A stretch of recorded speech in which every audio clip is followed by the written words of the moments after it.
Ketika seseorang mengatakan saya beriman, saya yakin tanpa ragu kepada Allah Subhanahu wa taala, kepada setiap ketentuannya yang dibawa ditunjukkan oleh Rasulullah Muhammad SAW. Saya katakan asyhadu an la ilaha illallah wa asyhadu anna Muhammadan Rasulullah. Baik, buktinya apa? Buktinya apa? Maka pembuktian keimanan itu akan ditunjukkan oleh amal soleh. Jadi kalau ada orang-orang yang mengatakan dirinya beriman, maka ciri imannya itu bisa dilihat dalam pembuktiannya bagaimana dia beramal soleh. Ya, baik itu terlihat dari amalan ritual, ya, ataupun amalan sosial yang nampak melalui perilaku dia, ya, dalam berkehidupan. Bisa terlihat, ya. Sekarang kita cek misalnya bagaimana Allah meminta kita membuktikan keimanan yang kita telah kokohkan, komitmenkan dalam diri kita. Ketika kita mengatakan saya beriman, maka Allah uji. Lihat, orang beriman itu alladzina yu'minuna bil ghaib wa yuqimunas shalah. Dia buktikan imannya lewat salat. Coba cek salatnya. Ya, benar enggak? Ya, makanya di surat An-Nisa kan Allah tegaskan, innas salata kanat 'alal mu'minina kitaban mawqutah. Jelas ya? Quran surah keempat An-Nisa ayat 103 itu. Ya, di ujung ayatnya innas salata kanat 'alal mu'minina kitaban mawqutah. Sungguh salat itu bagi orang-orang yang beriman itu jelas waktunya. Dia sudah mengetahui.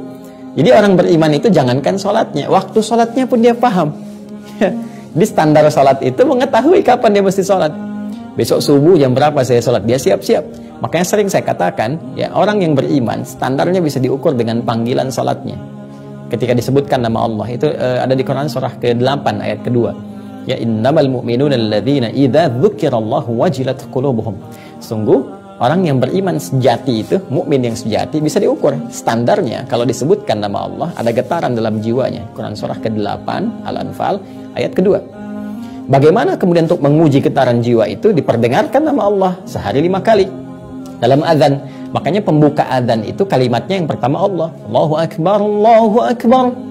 Nah, ketika kalimat itu dikumandangkan, getarannya ada nggak di jiwa kita tuh? Ya, getaran yang mendorong kita ingat Allah. Dan ingat, cara kita mengingat Allah untuk berkomitmen menuhankannya itu dengan cara menyembahnya. Makanya ketika adzan berkumandang, pasti yang diingat itu sholat.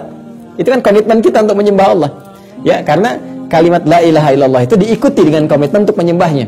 Di Quran surah ke-20 Thaha ayat ke-14, innani anallahu la ilaha illa ana, la ilaha illa ana Allah fa'budni. Kan? Ya, sungguh saya Allah, kata Allah, nggak ada Tuhan yang layak disembah, dipertuhankan kecuali saya. Kalau kamu sudah menyatakan saya Tuhan, maka buktikan fa'budni, sembah saya.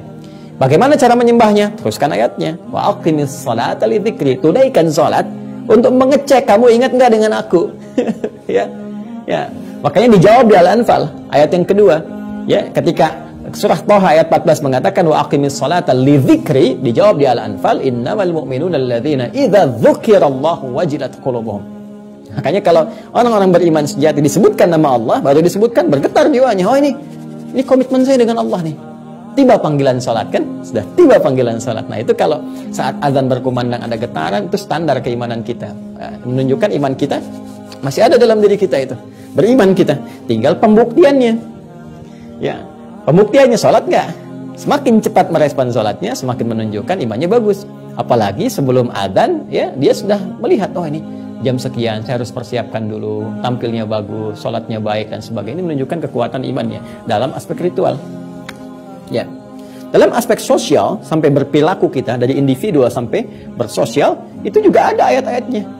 Dijelaskan bagaimana bersikap dengan lisan, bersikap dengan mata, bersikap dengan seluruh anggota tubuh kita. Disebutkan kalimat iman sebelum fungsi anggota tubuhnya berperilaku. Ya, contoh yang paling populer yang sering saya berikan contohnya misalnya tentang mata misalnya. Ya.